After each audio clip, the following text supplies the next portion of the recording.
हमारा क्या है, वृत्त। अब अगर हम वृत्त की परिधि की बात करेंगे तो हमारा क्या होता है, 2πr होता है। वृत्त की परिधि हमारा क्या होता है, 2πr होता है। और अगर हम वृत्त का क्षेत्रफल देखें तो हमारा क्या होता है, πr² होता है। ठीक, यहाँ से दोनों में क्वेश्चन बनता है। और हमारी वृत्त की त्रिज्या r होती है। अगर हम त्रिज्या को घटाते या बढ़ाते हैं तो परिधि पे क्या प्रभाव पड़ेगा, अगर हम त्रिज्या को घटाते और बढ़ाते हैं तो हमारे क्षेत्रफल पे क्या प्रभाव पड़ेगा। ये दो फार्मूला है। अब इस दो फार्मूले में देखिए, यहाँ पे परिधि में हमें केवल 1r मिल रहा है और यहाँ पे हमारा क्षेत्रफल में 2r मिल रहा है।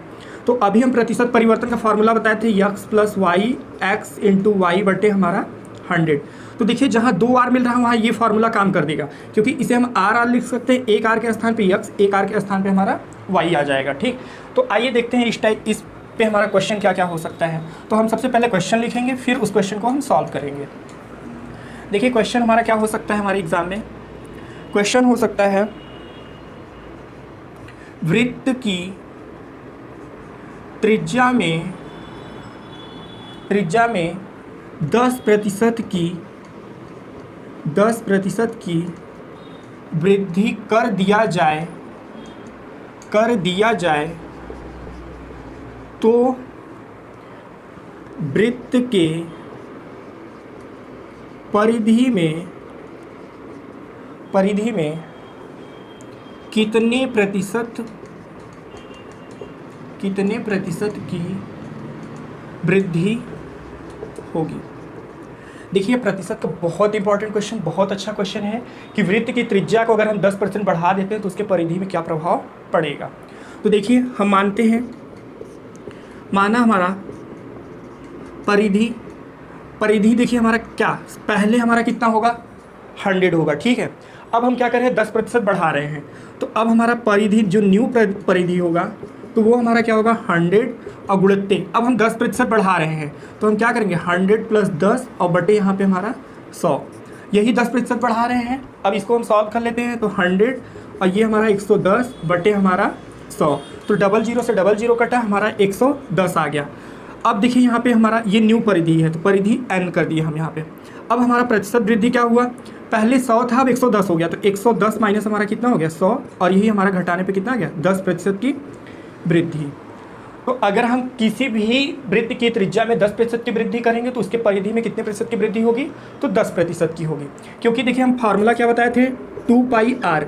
तो अगर r को हम बढ़ा रहे हैं, सिर्फ एक r को 10% बढ़ा रहे हैं, तो जितना त्रिज्या में वृद्धि होगी वही हमारा जो है परिधि में उतना वृद्धि होगा। ठीक है, क्योंकि परिधि के फार्मूला में हमारा 2πr है, अगर r को हम 10% बढ़ा रहे हैं तो परिधि भी हमारा 10% बढ़ेगा।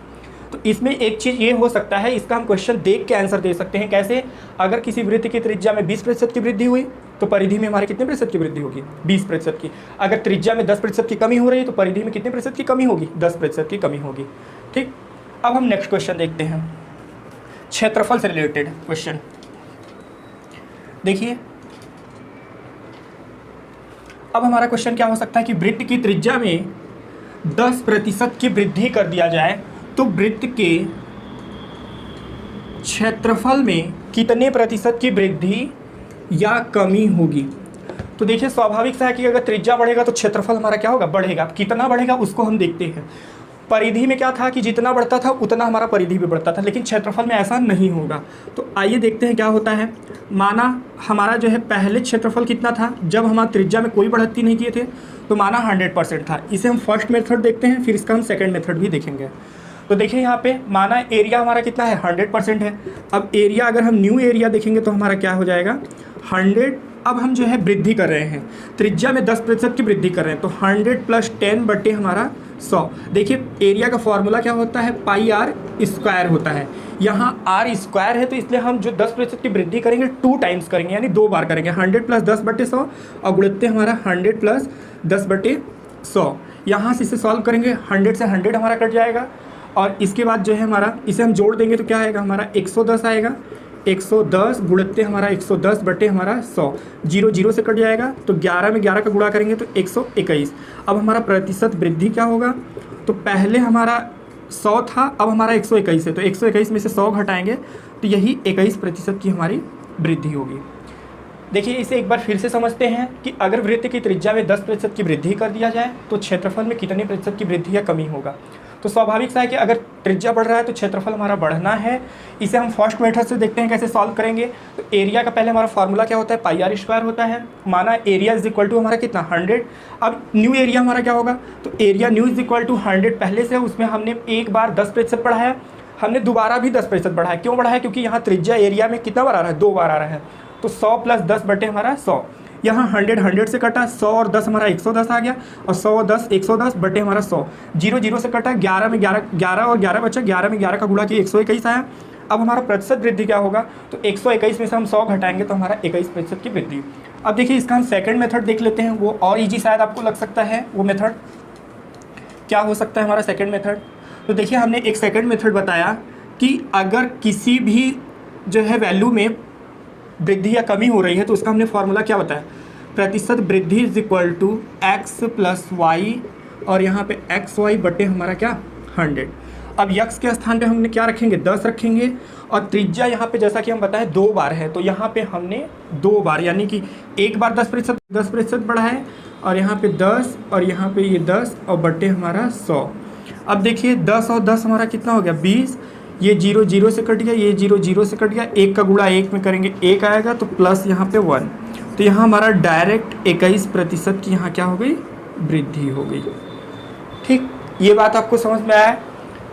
तो इस तरीके के क्वेश्चन को हम ऐसे लगाएंगे। अब यहाँ पे कोई भी हो सकता है, जैसे यहाँ 10% की वृद्धि है, 20% हो सकता है, 30% हो सकता है, 25% हो सकता है, तो उसके क्षेत्रफल में क्या होगा, तो इस फार्मूले से हम डायरेक्ट रख सकते हैं। लेकिन इसमें वही चीज़ ध्यान देना है, अगर चाहे जो भी वैल्यू रहेगा उसे हम 2 बार रखेंगे। ठीक, अब नेक्स्ट क्वेश्चन देखते हैं, इसमें क्या हो सकता है। देखिए अगर यहाँ वृद्धि हो रहा है, अब यहाँ पे अगर हम कमी कर दें, अब हम क्या कर दें, इसी क्वेश्चन में कमी कर दें, वृत्त की त्रिज्या में 10% की कमी कर दिया जाए तो वृत्त के क्षेत्रफल में कितने प्रतिशत की वृद्धि या कमी होगी। तो यहाँ पे देखिए एरिया का फार्मूला यही है, क्षेत्रफल वही, एरिया ज्ञात करना है। अब यहाँ पे हम फिर से प्रतिशत परिवर्तन वाला फार्मूला लगाएंगे। तो प्रतिशत वृद्धि या प्रतिशत कमी, X plus Y X into Y बटे हमारा 100। अब यक्स के स्थान पे हमारा क्या हो रहा है, कमी हो रहा है, तो -10, फिर से हम दोबारा -10 और प्लस यहाँ पे -10 और यहाँ पे -10 और हमारा बटे 100। अब देखिए यहाँ पे -10 और -10 हमारा कितना हो जाएगा, -20 हो जाएगा, और यहाँ पे ये 0 0 से कट गया, ये 0 0 से कट गया, माइनस में माइनस का गुणा करेंगे तो हमारा क्या आएगा, +1 आएगा, और यहाँ 1, तो यहाँ से इसे करेंगे तो -19। तो यहाँ से क्या होगा, 19% की हमारी कमी होगी। अगर किसी वृत्त की त्रिज्या में 10% की कमी कर दिया जाए तो वृत्त के क्षेत्रफल में कितने प्रतिशत की कमी होगी, तो हमारा 19% की कमी होगी। तो देखिए इस तरीके के क्वेश्चन हमारे एग्ज़ाम में आते हैं, बहुत इंपॉर्टेंट क्वेश्चन होते हैं। अगर आप इस तरीके के क्वेश्चन सीखना चाहते हैं तो प्लीज़ आप हमारे चैनल पे कंटिन्यू बने रहें। आपको और भी क्वेश्चन अभी बताएंगे, बहुत सारे क्वेश्चन। अभी जैसे एक क्वेश्चन आता है आयतन पे, तो वहाँ पे हमारा आयतन में क्या होता है, क्यूब होता है, क्यूबिक चीज़ होता है। जैसे अगर हम बेलन की बात करें तो बेलन में हमारा क्या होता है, πr² होता है, बेलन में πr² होता है। गोले की बात करें तो 4/3 हमारा क्या होता है, πr³ होता है। ठीक, तो वहाँ पे हमारा क्यूबिक आता है। जब 2 वैल्यू है तो ये फार्मूला है, 3 वैल्यू में क्या होगा वो हम चौथे वीडियो में अपने देखेंगे। ठीक है, तो अगर आपको वीडियो अच्छा लगा है तो प्लीज़ इस चैनल को सब्सक्राइब करें, लाइक करें, शेयर करें, और अगर आपको इसी तरीके के और भी अच्छे वीडियो चाहिए तो प्लीज़ कमेंट में ज़रूर यस लिख के भेजिएगा। Thank you so much for watching.